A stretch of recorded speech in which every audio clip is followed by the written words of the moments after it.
صلاة النور تاج البدر يبرزها نجما يشع بها. Ya, assalamualaikum teman-teman. Hari ini kita akan ngebahas tentang tempat-tempat mustajab di kota Mekah. Nah, biasanya teman-teman kan nanti sebelum teman-teman berangkat umroh, biasanya kan akan mengikuti manasik. Nanti biasanya sama ustadznya itu akan dibahas tentang tempat-tempat mustajab di Mekah dan di Madinah. Jadi jangan sampai nanti teman-teman melewatkan masa-masa itu, orang-orang city tour, orang-orang berdoa di tempat-tempat mustajab, tapi teman-teman malah tidur enak di hotel. Ini godaan banget. Oke, so ada berapa tempat doa mustajab ya. Nah, di sini dan juga sudah rangkum doainnya, mudah-mudahan pokoknya e-booknya bisa segera terbit atau bukunya juga bisa segera terbit dan bisa dinikmati oleh teman-teman banyak. Oke, ada 15 tempat doa mustajab di Mekah, tapi nanti Indah akan rangkum jadi 7 aja ya. Tempat doa mustajab di Mekah. Sebelum Indah bahas, teman-teman ada yang tahu nggak tempat-tempat mustajab di Mekah, di kota Mekah tuh di mana saja? Atau kayaknya teman-teman udah pada tahu ya, tapi kalau teman-teman udah pada tahu, Indah akan bahas lagi ini. Mudah-mudahan jadi pengingat, semoga suatu saat nanti pas ketika teman-teman mau pergi ke Baitullah, oh ya teman-teman nanti udah siapin doanya, di tempat ini aku mau doa ini, di tempat itu aku mau doa itu, dan sebagainya. Oke? So, kita akan bahas dari yang pertama. Tempat doa mustajab di Mekah adalah di dalam Ka'bah. Oke. Di dalam Ka'bah, siapa sih yang punya mimpi, keinginan, cita-cita yang pengen masuk ke dalam Ka'bah? Ya Allah. Mudah-mudahan ya suatu saat nanti kita diizinkan oleh Allah Subhanahu wa taala untuk masuk menyaksikan sholat di Ka'bah. Mungkin gak ya kira-kira? Ya Allah, mungkin gak ya? Oke, mudah-mudahan ya. Tapi yang jelas itu yang pertama adalah di dalam Ka'bah, teman-teman.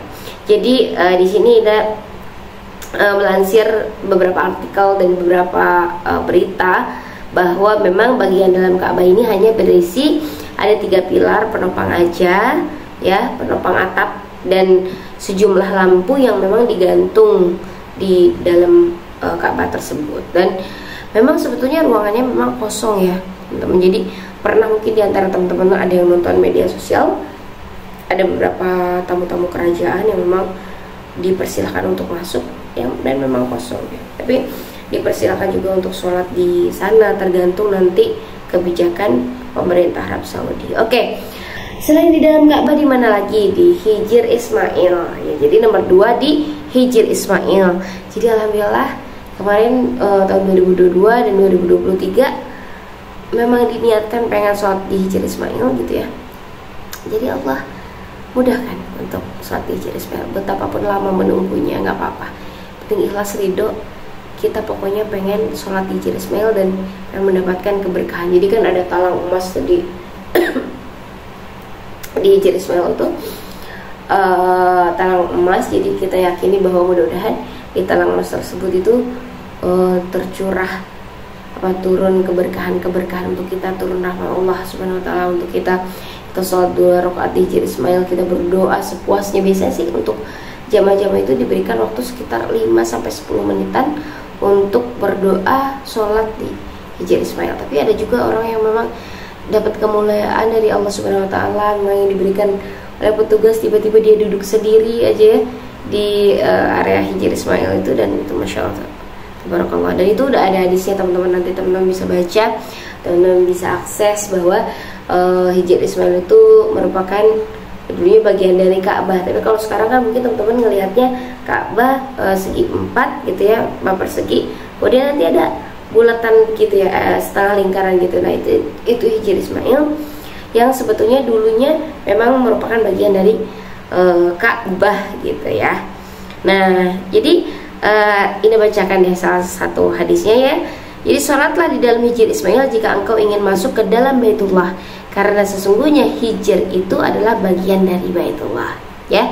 Akan tetapi kaum Quraisy kekurangan biaya ketika membangun Ka'bah pada renovasinya, sehingga mereka terpaksa mengeluarkan Hijr dari Baitullah, dari Ka'bah itu tadi. Oke, so tadi yang pertama di dalam Ka'bah, yang kedua di Hijr Ismail, yang ketiga adalah Maqam Ibrahim. Jadi ada semacam di samping Ka'bah itu ada semacam kayak apa namanya, ada makom gitu ya, warna emas seperti itu. Nanti di dalam apa namanya, dalam apa namanya itu ya, tempat gitu ya, di dalamnya itu ada tapak kaki Nabi Ibrahim, maka disebut dengan makom Ibrahim. Jadi ada sebongkah batu yang memang dijadikan pijakan oleh Nabi Ibrahim alaihissalam saat akan membangun Ka'bah gitu ya.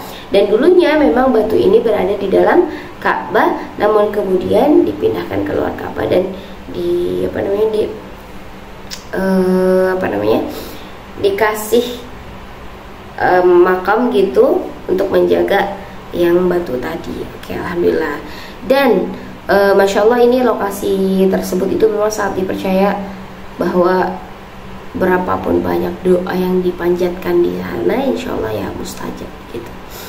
Ya apalagi memang di sekitaran Ka'bah, kemudian dalam Masjidil Haram, insya Allah ya banyak para malaikat yang menyaksikan, malaikat yang mengaminkan doa-doa seluruh umat muslim yang ada di sana tuh luar biasa mustajab, karena kita tidak tahu dari lisan siapa doa kita terkabulkan gitu ya. Oke, so yang keempat adalah multazam. Nah ini dia tempat mustajab berikutnya ya untuk berdoa, itu adalah multazam. Jadi multazam ini memang dinding Ka'bah yang terdapat di antara Hajar Aswad ya. Hajar Aswad itu batu hitam tapi ada apa namanya, ada semacam besinya gitu, warna putih. Nah batunya sebetulnya ada di dalam. Kalau dulu memang masih menonjol gitu, karena saking banyaknya diusap, dipegang oleh seluruh jutaan muslim setiap tahunnya, setiap harinya dan sebagainya, maka itu jadi kayak agak mencekung gitu ya ke dalam. Jadi alhamdulillah waktu di umroh kemarin tahun 2023 saya ajak seorang nenek gitu kan, "Nek, ayo mau ikut ke Hajar Aswad kan?" gitu, mencium Hajar Aswad, dan qadarullah alhamdulillah sampai gitu ke Hajar Aswad itu. Kemudian nah, jadi dinding antara dari Hajar Aswad ke pintu Ka'bah itu dinamakan dengan multazam. Jadi kalau seandainya memang pas lagi tawaf, ba'da tawaf, biasanya atur lidah sama mutawifnya mengajak kita semua untuk melipir ke belakang tapi sebarisan dengan multazam itu dan berdoa.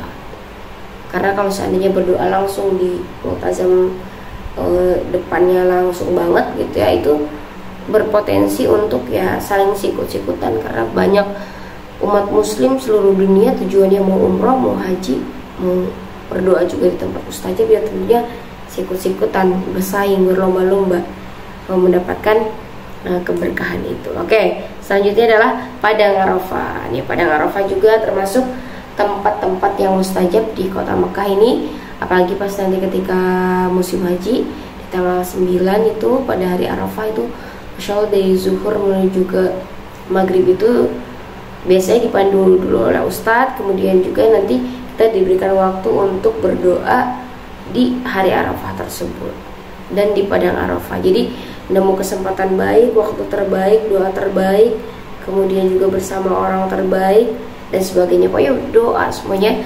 Jadi saya juga ada hikmahnya, kemarin mungkin belum jadi berangkat haji, belum jadi petugas haji dan sebagainya, agar mempersiapkan doa-doa yang akan nanti kita lantunkan di Padang Arafah. Selanjutnya adalah rukun Yamani ya. Jadi ada salah satu rukun, kan ada rukun Iraqi, Yamani, rukun Hajar Aswad, dan terakhir rukun Syami ya. Jadi di rukun Yamani tersebut ya, pas ketika sedang tawaf, nah nanti teman-teman biasanya diajak oleh ustadznya untuk melantunkan salah satu doa, yang doa itu memang dipercaya ya, kita meminta ampun kepada Allah Subhanahu wa taala agar Allah ampuni segala dosa kita ya. Rabbana atina fid dunya hasanah wa fil akhirati hasanah wa qina adzabannar. Kemudian ditambah zikir dan sebagainya, itu insyaallah mudah-mudahan mustajab ya.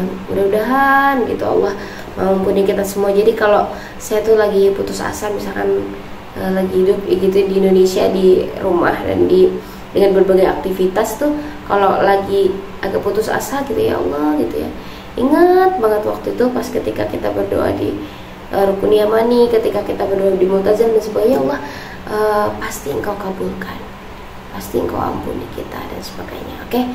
Kemudian yang terakhir adalah Bukit Safa Marwah. Jadi pas ketika kita mau sa'i dari Bukit Safa menuju ke Bukit Marwah, kemudian sa'i lari-lari kecil, itu kita kan melantunkan banyak doa dan zikir ya, dan di sanalah tempat mustajab juga. Jadi next kita akan membahas tentang filosofi dari sa'i ya, berjalan dari Bukit Safa ke Bukit Marwah, tentang bagaimana sejarahnya dulu Nabi Ismail alaihissalam pas kecil ditinggalkan oleh Nabi Ibrahim alaihissalam, kemudian Nabi Ismail sama ibundanya ya, Ibunda Siti Hajar berjalan, Ismailnya digendong, kemudian Ibunda Siti Hajar berjalan sampai bolak-balik 7 kali, kemudian tawaf, kemudian sa'i, dan qadarullah memang ketemulah ya air Zam-Zam di mana jadi pas Ibunda Siti Hajar itu mencari air kan nggak ketemu, tapi qadarullah pas ketika anaknya yaitu Nabi Ismail alaihissalam menghentakkan kakinya gitu ke tanah, kayak ke pasir gitu ya, qadarullah memang keluar Zam-Zam. Makanya di sanalah jadi ada filosofi tentang